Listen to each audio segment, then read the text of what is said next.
Na kusalimu mpenzi mtazamaji wa AC Company TV, natumaini ya kuwa mzima wa afya. Hatimaye leo ni siku nyingine tena tupo katika studio zetu za AC Company TV, chaguo la wengi, ambacho ni kitengo maalum kutoka kwenye shirika la AC Company Faith in Tomorrow Incorporated. Mimi ni Faraja Masara Jale Prince, na upande wa pili wa kamera amesimama Sakina Nicole, ambaye ni mwanadada mashuhuri, anafanya vitu vizuri kabisa viweze kufikia hapo ulipo. Na katika kipindi cha leo ni wimbi la siasa, na kukaribisha kwa mara nyingine tena. Na bila kupoteza muda ninaye mgeni wangu ambaye nimemwalika siku ya leo. Na si mwingine ni yule ambaye unamuona yupo karibu yangu. Nitakwenda kumuuliza maswali mawili matatu ili kwamba uweze kumfahamu ni nani, ametokea wapi na amefuata nini hapa kwenye AC Company. Ndugu, hujambo? Sijambo ndugu. Habari za siku? Mambo sio mabaya, mzima kabisa. Hebu jitambulishe kwa majina watazamaji waweze kukufahamu. Asante sana. Kwa majina naitwa Mkioku Ilelo Guillaume. Mimi ni mojawapo wa waasisi wa chama kinachoitwa kwenye lugha ya Kifaransa Congrès pour l'unité la souveraineté nationale. Katika lugha ya Kiswahili tunaita chama cha umoja wa taifa na himaya huru. Na kwa kuongezea kwa kura kwa ugombeaji ambao unakuja hapa usoni, mimi ni mgombea wa chama chetu pale tarafani Fizi. I see. Kumbe naye mtu mkubwa kabisa hapa. Leo ni siku yako ya kwanza kufika AC Company TV kama sijakosea. Nafikiri ni siku yangu ya kwanza. Kwa kweli hiyo ni siku yangu ya kwanza kufika hapa mtangazaji. Unayaonaje mandhari ya hapa? Naona maandalizi sio mabaya. Najua vijana mnajitahidi kabisa. Mimi mwenyewe sikuwa nategemea kama naweza ona vyombo kama hivi hapa. Wow. Sikuwa na hilo tegemea. Nilifikiri kutakuwa kamera moja tu, tunakuwa sehemu alafu naongea baadaye mnafanya mambo yenu, lakini nimeingia kwenye chumba kimeandaliwa mahali juu ya kurekodi. Ni swala la kushukuru sana. Nafikiri baada ya muda utapenda tutengeneze zaidi ya hivi. Sana. Hiyo ndio inaweza kuwa kama vile ndoto yangu mimi binafsi. Wow. Sababu tuwe na vijana wetu ambao wanafanya mambo yale ya kutangaza habari zenye ziko professional. Sio kwamba habari za kuogota barabarani na masimu mnatupa kushoto. Lakini hali kama hii kwa kweli yeyote anayeweza kuingia sehemu hii kwa sasa ataona hapa niko kwenye mikono ya watu wenyewe wanafanya kitu wanachokijua na wamekisomea.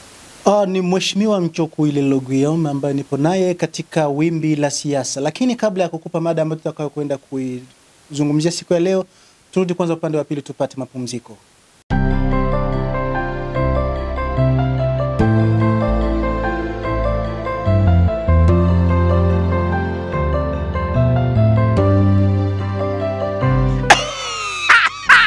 Nakwambia ni hatari wa kizazi kipya. Ilikuwa ni miaka mingi hatujui wapi kwenye tutakuwa napata habari za kweli. Yaani misao ya boke, misao ya bene. Ila misao hii ungwa nitenda yes. Tena misao yenye manaka habari zenye ziko live. Huko nasikia na unaona. Nakwambia wewe mwenyewe unahangaika kutafuta habari za kunyumba.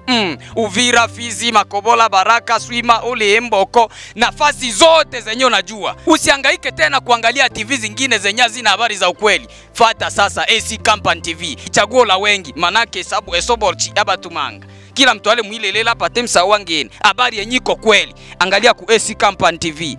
Chaguo la wengi, utapata habari yenye ngali vierge, habari yenye iko sawa. Hata mimi wa kizazi kipya niko naingia pale kwa nebolole. Usisahau kusubscribe hii channel juu uwe napata kila mara habari zenye ziko mzuri. Na director wenu mkali unomwana na bwenge ono Abema Charles, nakwambia nakuletea kila mara bya mbesi no. Usanga meshi na baete yalunusuku taile yalunusuku na habari zenye ziko sire zenye ziko ukweli. AC Company TV, chaguo la wengi, ibolingo.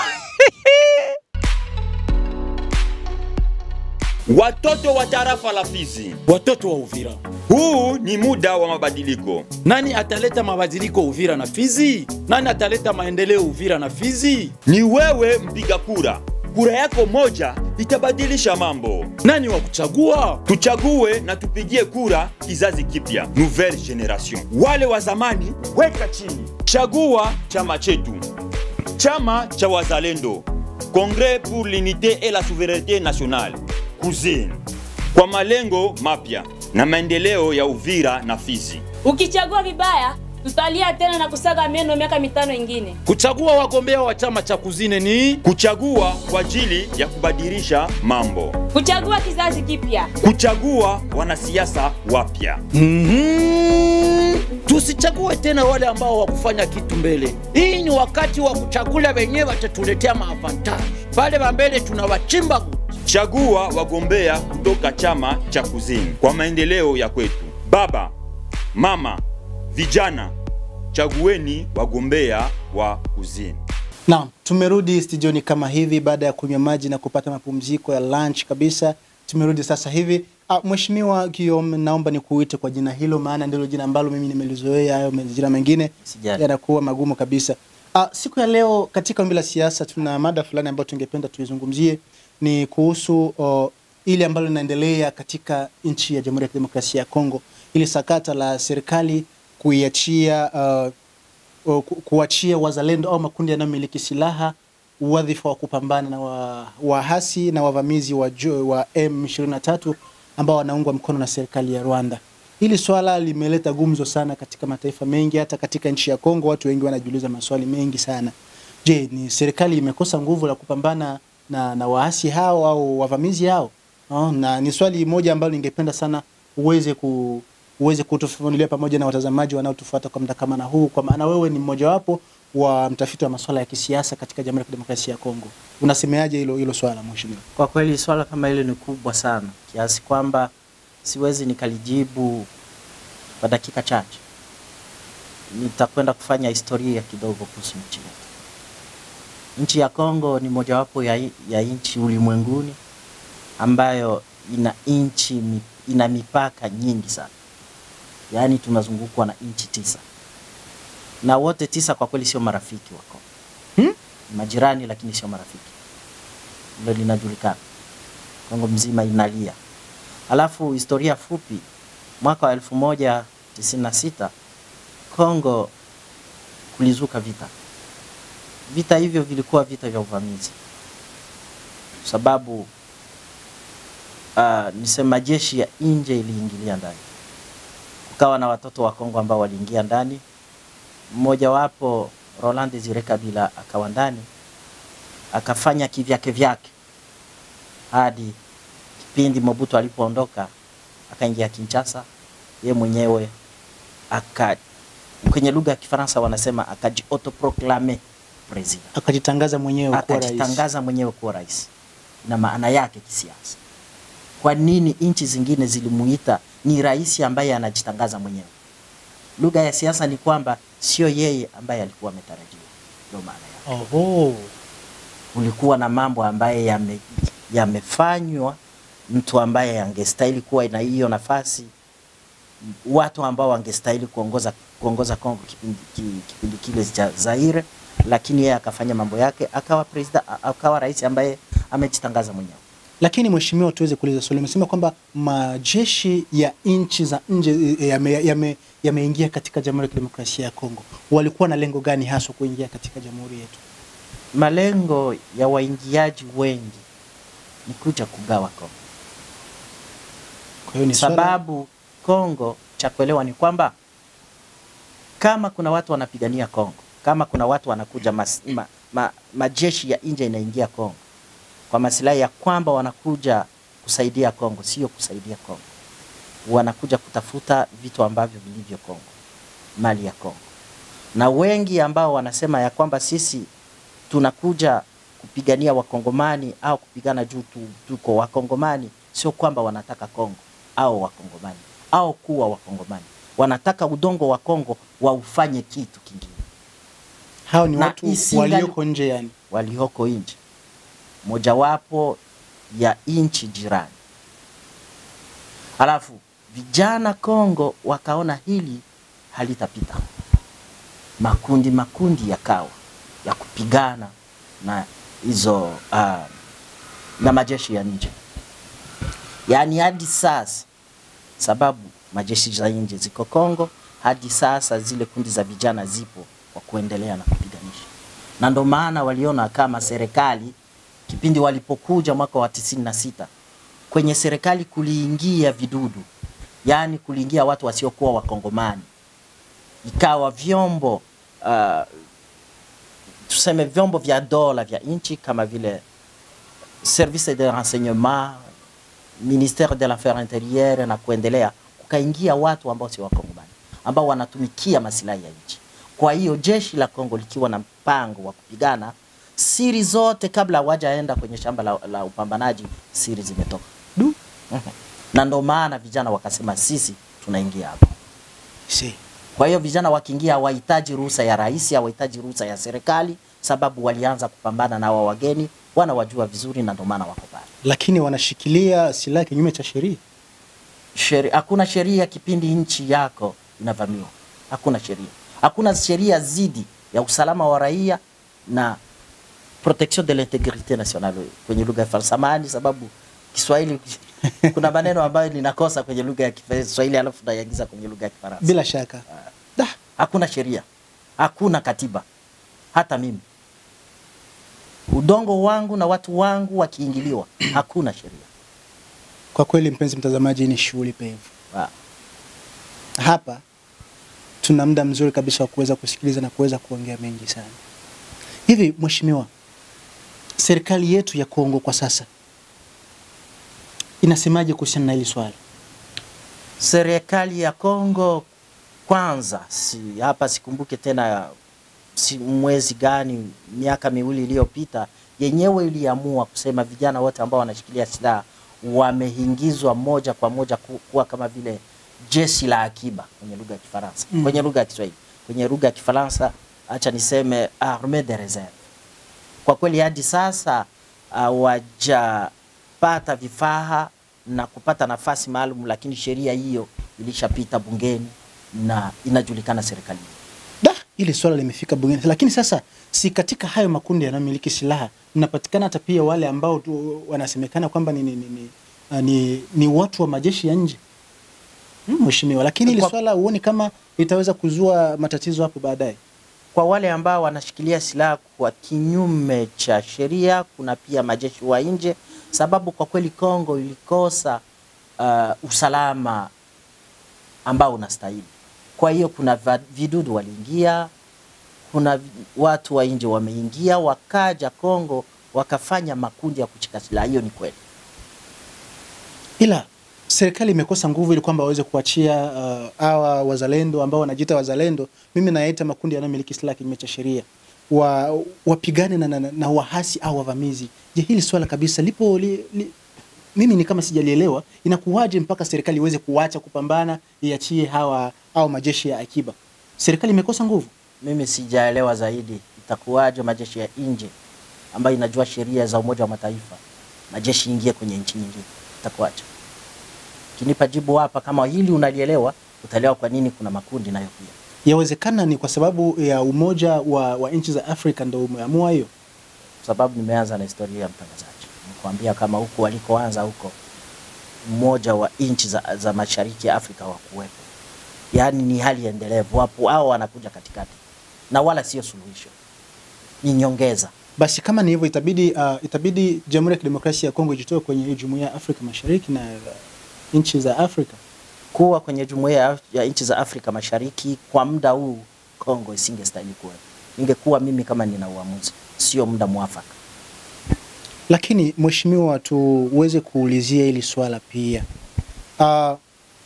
Ikitokea hawa wazalendo wanashindwa na hivi vita, nchi imeingia katika mikono ya wavamizi kabisa kiuhalali, je, unafikiri serikali itaweza kuishutumu, itawatwika mzigo hao wazalendo kwa swala la usaliti wa taifa? Ikiwezekana, lakini haiwezekani sasa. Sababu ingewezekana kama leo wa M23 wako Uvira. Singekuwa wazalendo kama leo wako Uvira. Lakini tetesi zinasema kwamba majeshi ya M23 wameshakuwa tayari katika nyanja za juu za Uvira.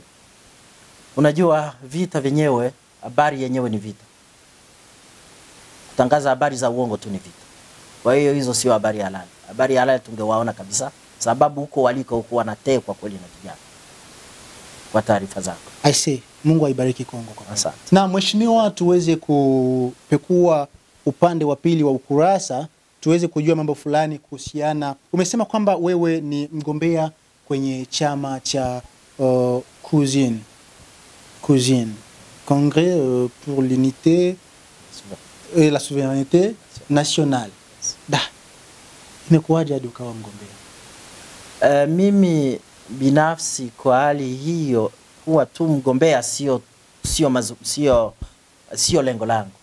Lengo langu ni kwamba Kongo tuwe na chama ambacho kinatoka kwa wazalendo, chama cha raia, chama cha wakulima, chama cha watu wa chini. Congrès pour l'unité et la souveraineté nationale ni chama ambacho kimeundwa na watu ambao hawana majina makubwa, hawana mamlaka, hawana pesa. Ni raia ambao wanaishi katika taabu Kongo, na wakaamua wafanye siasa ambayo itakwenda kupata suluhisho kwa hali yao mbovu. Tueleze kidogo kuhusu Cousine. Cousine kama nilivyofasiria kwenye lugha ya Kiswahili ni chama cha Umoja wa Taifa na Himaya Huru. Umoja wa Taifa na Himaya ni nini? Himaya ndio wanaita souveraineté. Souveraineté ni uwezo wa nchi wa kuwa na miradi ya kisiasa ya nchi yake bila kutegemea bila kutegemea mashtumu au mipango ya kutoka kwenye nchi nyingine. Nchi ikiwa na uwezo huu, hicho nchi kina himaya huu. Lakini ikiwa mnataka fanya kitu chochote nchini, ni lazima nchi nyingine iwaruhusu au nchi nyingine ije kuwasapoti au muombe pesa sehemu nyingine ili mkifanye, hapo mtakuwa mjawa na himaya huru. Ikiwa mnataka kufanya uchaguzi Kongo, ni lazima Banque Nationale iwapatie pesa, sababu Kongo hana pesa, pale mjawa na himaya huru.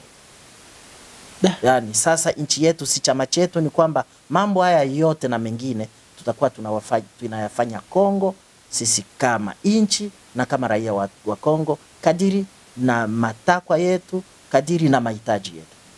Na katika hichi kipindi ambacho tunaelekea katika mambo ya uchaguzi, mwishoni mwa mwaka tutakuwa kwenye uchaguzi, unategemea nini katika uchaguzi huu ambao unaandaliwa? Mimi nategemea kwamba chama chetu kipate nafasi ya kuingiza wabunge, bungeni. Maana yake ni nini? Hiki ni chama nimeshaongea cha wakulima. Mambo yote ambayo tunaongea barabarani sisi raia, isiwe tena ya kuongea barabarani, tuyaongee bungeni. Tuwe na mwakilishi halali ambaye anajua taabu ya watu, ule ambaye atasimamisha kidole na kusema naomba hiki kifanyiwe, naomba hiki kisifanyike kwa ajili ya raia. Tuwe na mwakilishi ambaye atakuwa tukiwa na likizo ya wabunge, yeye hataenda Ulaya, hataenda kuuza vitu sehemu, anakuwa kama vile mfanyabiashara. Yeye atarudi huko alikotoka, anasikiliza raia, matakwa ya raia, tena anarudi bungeni. Anakuwa na ofisi yake sehemu alikochaguliwa. Lakini mbona hamjatupa vitenge? Cousine hamjatupa vitenge kama kawaida. Na mkitegemea hilo kwa Cousine, kwa kweli mko sehemu mbaya. Sababu Cousine mwenyewe hapana vitenge. Na ana vitenge. Kwani anapana nini sasa? Cousine anapana neno. Lakini mbona kama kawaida ya Wakongomani waga tunapewa vitenge ili kwamba tuweze kuchagua? Na ndo maana Kongo imeharibika. Hiyo kawaida hiyo ndo maana imeharibika. Sababu kawaida yetu imekuwa mbaya kufuatana na siasa. Yes. Sisi watazamaji wa SC Company TV pamoja na wengine wote raia wanaotufuatilia na wanaotusikiliza, tuna maneno mengi ambayo tunayaongea kuhusiana na hili swala la M23 na swala la uchaguzi. Hivi mnaweza mkatutoaje kwenye sintofahamu katika ya mambo? Sisi kwenye chama chetu na vipindi ambao wanamemba wa chama chetu wanakutana na wanafundishana chama ni nini, namna gani mwanamemba anapaswa kutumikia chama, namna gani mtu anapaswa kuwa mwanachama, na mwanachama anategemea nini kwa chama, na chama kinategemea nini kwa mwanachama, na chama kinatumikiaje nchi. Kwa mfano, nitakupa mfano hapa. Mwananchi na raia, tofauti ni nini?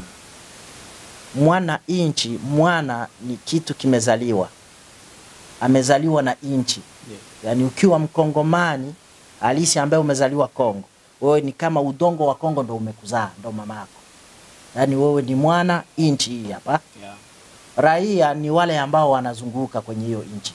Anaweza kuwa mtalii ambaye ameingia leo, yuko katika raia ya Kongo.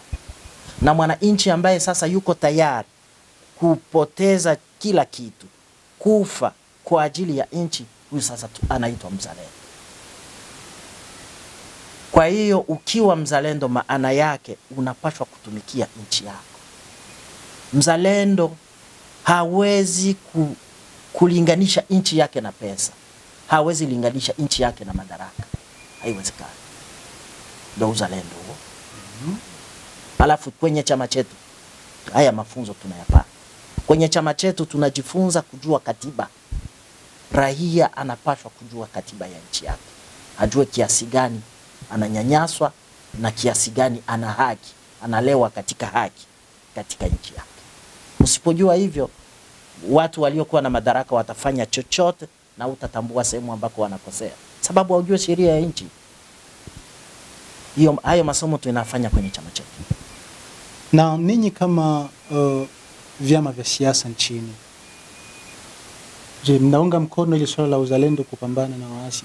100%. Tunaunga mkono. Kivipi? Sababu wanapigania nchi. Sababu wanaenda sehemu ambako kuna adui aliyeingia nchini na wanampiga, wanamuondoa. Basi. Hivi mnafikiri baada ya hapa mtu waambia kwamba waache waweke silaha chini? Sababu wao sio waaskari. Inawezekana, serikali inaweza, sababu mimi siko kwenye serikali. Mimi ni mwanasiasa ambaye ni mpinzani, na kwa leo tumefanya muungano na vyama vya siasa, lakini leo sisi tunaunga mkono serikali iliyoko kwa sababu moja na kubwa. Hiyo tunakuambia kwa upande wa chama chetu. Hii serikali ya Felix Antoine Tshisekedi imeshota kidole adui. Imeambia wakongomani adui wetu ni huyu. Lakini serikali zingine walikuwa wafikie hapo. Kwa sababu hiyo tukaona kwamba amefanya hatua kubwa. Na mheshimiwa, umesema kwamba wewe ni mgombea kwenye ubunge wa taifa. Tunataka kumaliza, tungeomba uweze kutueleza kidogo. Unagombea wapi, namba ngapi na inakuwaje? Asante sana kwa swali. Mimi nagombea kwenye tarafa la Fizi, niko namba 60. Kwa bahati nzuri ubao huu ambao unapatikana hapa ni wagombea wa chama chetu ambao wako Fizi. Wa kwanza pale ndo mimi, wa pili hapa Bwana Faraja Philippe, watatu hapa Bwana Sende Kibwana Pepe, na watatu hapa Bwana Justin Biatanga. Hawa ndio wagombea wetu wa chama chetu pale Fizi. Sababu Fizi ina na 4 sièges na wakinapaswa kupeleka bungeni wawakilishi 4, na sisi tumetuma wagombea 4 nafasi hizo. Na tunataka watoto wa Fizi wasichague chama kingine, wachague chama cha Congrès pour l'unité et la souveraineté nationale, sababu ni chama ambacho kinafanana na malengo ya ile territoire kiuzalendo. Sababu Fizi inajulikana Kongo mzima kama kuna vijana wapambanaji. Nao baada ya kupambana wanabaki pembeni kidogo, alafu tukafanya siasa inapatana na huu upambanaji. Tuende sasa bungeni tupambane na wenzetu bungeni. Vita ya siasa sasa. Naam. Mheshimiwa, tunafika mwisho. Naomba uweze kuwaambia watazamaji neno moja kuhusiana na AC Company TV. Jamani, kwa majina kama nilivyojitambulisha, naitwa Nchokulelo Guillaume. Mimi ni mgombea pale Fizi, nitakwenda kualika mnichague niwe mwakilishi wa watoto wa Fizi pale bungeni Kinshasa. Najua maana ya kuwa mbunge ni nini, sababu nimeshajifunza mengi. Nimeishi nchi za nje, nikashughulika na mambo ya siasa pale, nikajifunza namna gani ya kufanya. Yani mtu kama mimi kuwa bungeni ni mtu ambaye yuko sehemu ambako anajua nini cha kufanya kwa muda muafaka. Pili basi acha niongee MC Company. Nashukuru sana vijana nilikuwa nakutana nao, na waona tu tunapita nasema basi hawa vijana tu wanafanya mambo yao kwa sababu damu ingali moto, lakini hapa nimeingia kwenye studio zao na waambia ndugu zangu ni studio kubwa sana. Sikuwa nategemea kuona makamera kama hizi mbele yangu, mwangaza kama huu, kila kitu kimeandaliwa kiprofessional. Kwa hiyo nawasihi sana yeyote ambaye anahitaji kutangaza habari, kufanya commercial fulani, wanaita tamasha kwenye lugha ya Kiswahili, ni sehemu nzuri kabisa ya kufanyia mambo yenu kama haya. Asante sana na washukuru kwa kunipokea siku kama hii, kupata nafasi pia ya kutangaza na kujulisha watu kwamba mimi ni mgombea kombata ambaye nimejitoa muanga kwa ajili ya nchi yangu Kongo mzima na zaidi sana kwa ajili ya Fizi, tarafa ambako babu sisi sote tumefika huko. I see. Mpenzi mtazamaji wa SC Company TV, tumefika mwisho wa kipindi chetu Wimbi la Siasa, ambapo ulikuwa na Faraja Mmasaraja Le Prince, na upande wa pili alikuwepo dada Sakina Akili Nicole ambaye alifanikisha video kukufikia hapo ulipo. Hii ni SC Company TV ambayo ni chaguo la wengi, kitengo maalum kutoka kwenye shirika la SC Company Faith and Tomorrow Incorporated. Na katika Wimbi la Siasa nilikuwa naye mheshimiwa Mchoku Ililo Guillaume ambaye tumemwalika kama mgeni wa siku ya leo katika kipindi cha Wimbi la Siasa, na kuomba usiweze kukosa kucomment, uache maoni yako hapo chini, na usikose kushare video hii na watu wengine kwamba waweze kuona. Zaidi ya hiyo, kama haujawahi kusubscribe channel yetu, gonga tu hapo kwenye subscribe na upige alama ya kengele kwamba uweze kupata kila kinachokujia kupitia SC Company TV. Tukutane katika kipindi kingine kinachokuja hapo baadaye. Bye bye.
watoto wa tarafa la Fizi, watoto wa Uvira.